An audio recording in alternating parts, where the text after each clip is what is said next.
Hello everyone, how are you?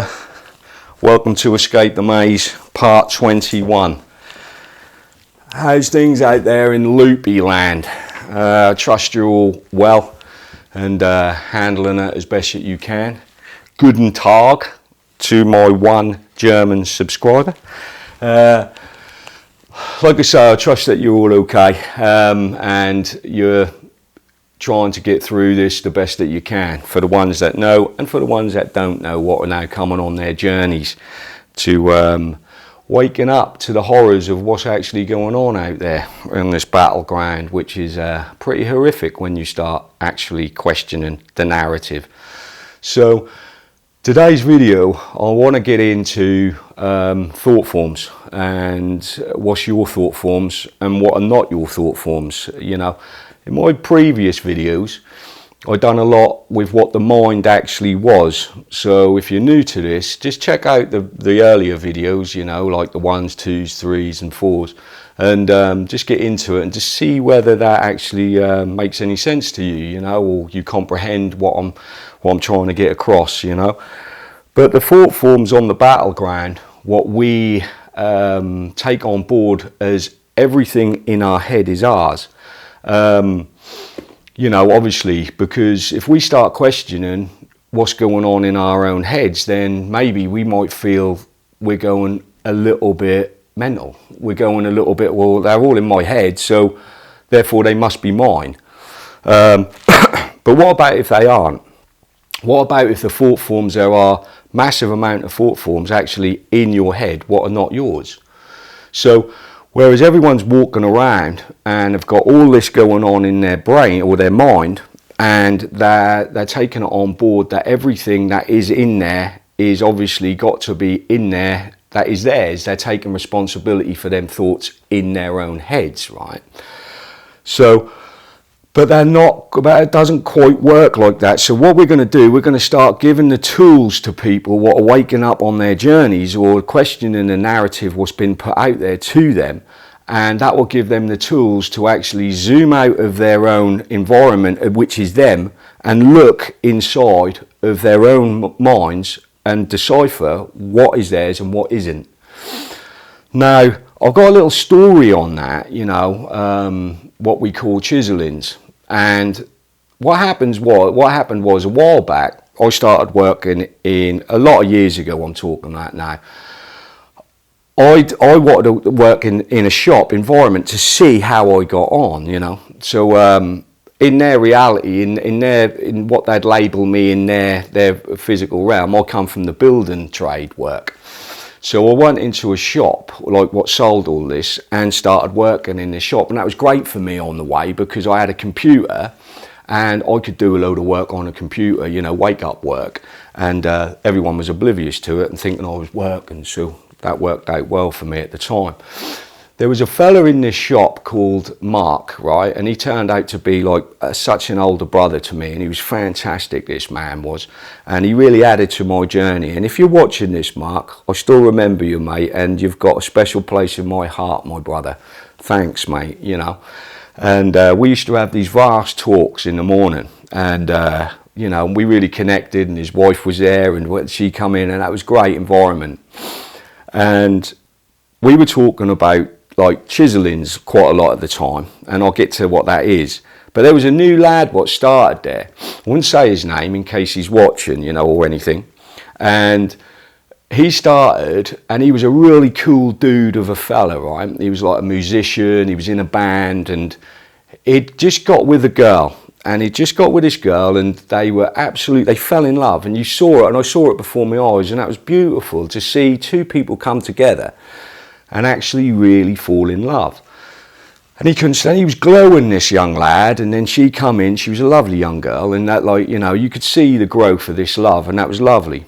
And after about 3 months, you know, he was intrigued with what me and Mark were talking about and stuff. And he used to come over and sit down and listen. And one day, me and Mark were talking about chiselings. Now, chiselings to me, right, is that when you wake up within a dream, right, when you do your lucid dreaming work or you go on your journeys, when they call just sleeping, you wake up within a dream. And what I used to do, I used to wake up within dreams. There used to be an alarm go off in my head and wake up within the dream. And what I'd visualise in that dream was like a coal face with these beings there with kangos chiseling in at the coal face and then shoving a thought into my consciousness. And me being unaware of that, or if I was unaware of that, I'd wake up in the morning and I'd think that that thought was mine. So I could manifest a reality out of them thought forms what weren't mine. They'd been chiseled into the coal face of my consciousness, all right? And I weren't aware of that. But then I started becoming aware of what can happen with their mind and how they can easily infiltrate it and put thoughts into it. And if you're unaware, obviously, them thoughts are yours and you'll wake up in the morning and away you go. It's all moods come from and stuff like this. So we were talking about chiselings, and this young lad piped up and he started and he said, "That's amazing you're saying this today." And I said to him, "Why? Tell me your story." And he said, "We were in bed, him and his girl were in bed, full of love, the pair of them together." And he said, "I woke up slightly before what she did. And as she woke up, she looked at me and the first thing to come out of her mouth was, 'Are you seeing anyone else?'" And he said that he was absolutely astounded that she said that. And he said, "Where does that come from?" She said, "I don't know. That just come into me and I just had to say it to you. I don't know where it come from." And these two people had been together for 3 months all the time, what new love is like. They're going out together, holding hands, everything's fresh and it's beautiful. And yet she woke up and said that straight away to him, "Are you seeing anyone else?" And he was really taken back by it. "I don't know where it come from," she said. "I don't know where it come from." Now that's what we call a chiseling. So, because it's love, and the one thing that your enemy do not want is love, especially between people, right? Self-love's great, but to actually magnetize or to get an energy field with someone else in that love and swim together, the enemy does not want that. That is one of the things where families are breaking down, where you can see the breakdown in what they call society between people being led down a path of hate when it should be love. So she had a chisel in that night. So imagine if she didn't say anything to him on that thought form, what had come into her head. Now, I'm not naive enough to know that people don't have affairs. I'm not in all the grand scheme of things.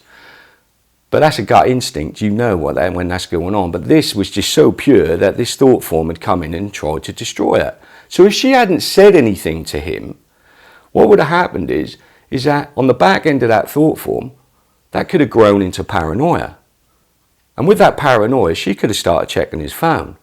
And if he would come back from late from work one night, half an hour or 3/4 of an hour, and she was sitting there, all sorts of stories could be attached to that thought form, what weren't hers in the first place.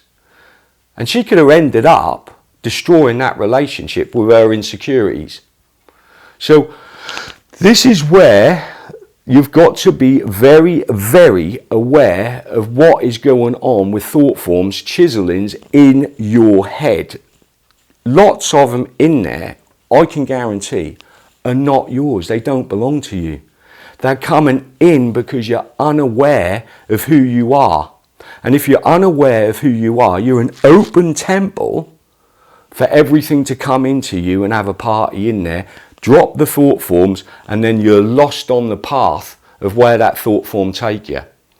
So this is what is happening all around the realm because people are not aware of who they are and what they're not zooming out of themselves and dividing and having like a bullshit meter on them to say that's not mine, that's mine, that's good, that's theirs. So they don't have that. So when you're on this journey and if you're an open house, it's like being like a pub, where anyone can walk in. You've got to close your doors and to your temple, and you've got to start deciphering what thoughts are yours and what thoughts are theirs. Because if you don't do that, you can be led anywhere. So this is the beginnings of the journey. This is where people will start to question the narrative the narrative, their narrative within the story, and then they'll be attacked. Because if you do start waking up, and people out there now are waking up, okay? So if you get into that story of people waking up, the first thing that enemy will do in thought form or realms that you can't see, what are swirling around you all the time, they'll come and immediately attack you to get you off the path.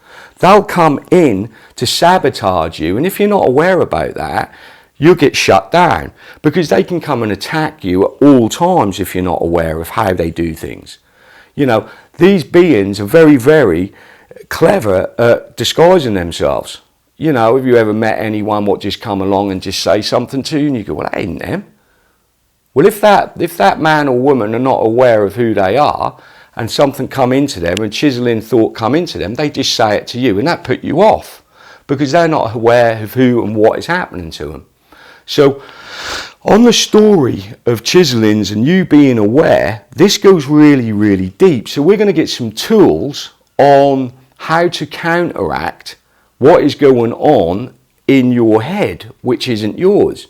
Because we need to have some weaponry ourselves to counteract this when you get on the journey. Because once you get on the journey, they will attack you. They will come to you when you're in dream world, when you're in subconsciously, when you're in the realm, the physical realm, they will come to attack you. Because you imagine, okay, right? So let's say that, I don't know, we'll get into these realms of, have a look at Project Looking Glass or the Mohawk chair or stuff like this. Say that you are an absolutely beautiful, beautiful being, all right? Beautiful being. And you're attacked. So they're attacking you and you don't know that. And then the next, say, 6 months of your life, where if you were aware of being attacked, you would walk into your empowerment, you would walk into your story, and you would become powerful within that story and affect other people energetically on that story. They can't have that. So what they're going to do, if they can see that ahead of time, with looking at what technology they've got of what you're going to become, if you were the enemy, you'd stunt you now, wouldn't you? You'd take your power away, i.e. get into the head with thought forms. You're not worth it. You know, stop this. You know, just get on with it. There's nothing you can do. You know, there's all the empowerment that you're going to walk into will be taken away from you, because you can't battle that, because you have no tools to recognize what they're doing to you.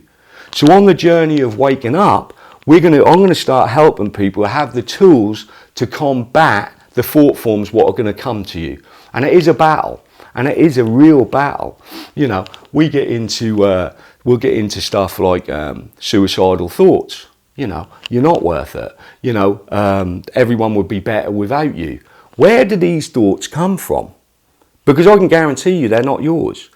You're attacked because you are now walking into a field where you are going to become empowered and a magnificent being that you are. Well, they're going to try and stop that. They're going to come and attack you with chiselings, like we said on that story.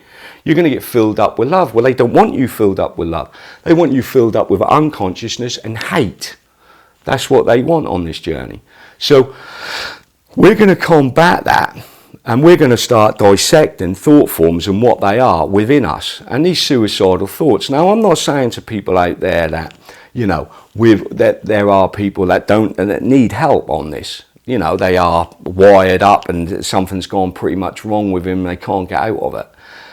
But I'd say for the vast majority of people, you're just starting to walk into your power, and they'll attack you with thoughts. They'll attack you by taking your energy away from you, so you stay in bed all day, can't be bothered to have a shave or put some makeup on or have a bath, or can't do the washing up. You can't even be bothered to dress. Now that is them. That's them doing that, because they know and they're frightened that you're going to snap out of that and go on your journey of waking up, and then you're going to do something in the future what is really going to be effective for everyone around you.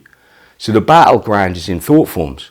So we're going to combat that, and I'm going to start showing you what tools you can do so that you can flick off these thought forms because it is that is a difficult thing to do, but you can get there, where they're trying to lead you down a dark path. And I'm pretty much a survivor of suicide when I was unaware. They come and attack me like you wouldn't believe, you know, and the stories that I could tell about that. So I am a veteran at this. So at the end of it, what we have to do is start dissecting ourselves and start becoming very, very aware of what is going on inside of us. Because believe you me, people out there what have completely oblivious to what's going on here will not be attacked as severely as what you are. I can guarantee you're attacked because you are such a valuable asset to the love and truth and creation and creator here. I can guarantee it. And that's why they're trying to stop your journey.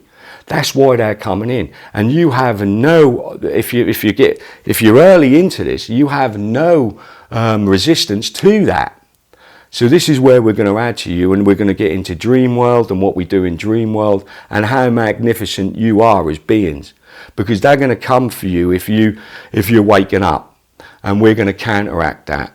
At the end of this video, I'd just like to do a little segment for, I watched a video with Dr. Vernon Coleman on brand new tube yesterday, and the fella had a moment of really sucking up the pain and feeling, and he let it out. And I'd just like to say, if anyone hasn't seen Dr. Vernon Coleman on brand new tube, check it out, because I feel the man's a lovely, lovely man, and he's got all my love, and I'm with you, you know. And there is a lot of strength here, and we are battling in all realms, okay. And we're filling it up, like I say, with consciousness and love, and they are minuscule. But for the ones now going on your journey, watch them thoughts in your head, dissect them, and see what's yours and what's not yours, because they will come for you, and we will counteract that. So you are magnificent, and the reason you're attacked is because they do not want you to get into your magnificence, because further along the journey you can affect a lot of people around you, and you can juice them up, and you can energetically help them, and then you've got a pod of fantastic beings what are feeling their magnificence and their magic inside. So I just want to say to you out there, we'll get on to the journey of thought forms. Love you, and you take it easy. You're here, you're worth it, and let's walk into what you're going to become. Not what they want you to become, but what you are going to become for you, because you are beautiful, magnificent beings. Okay, love you. Bye-bye.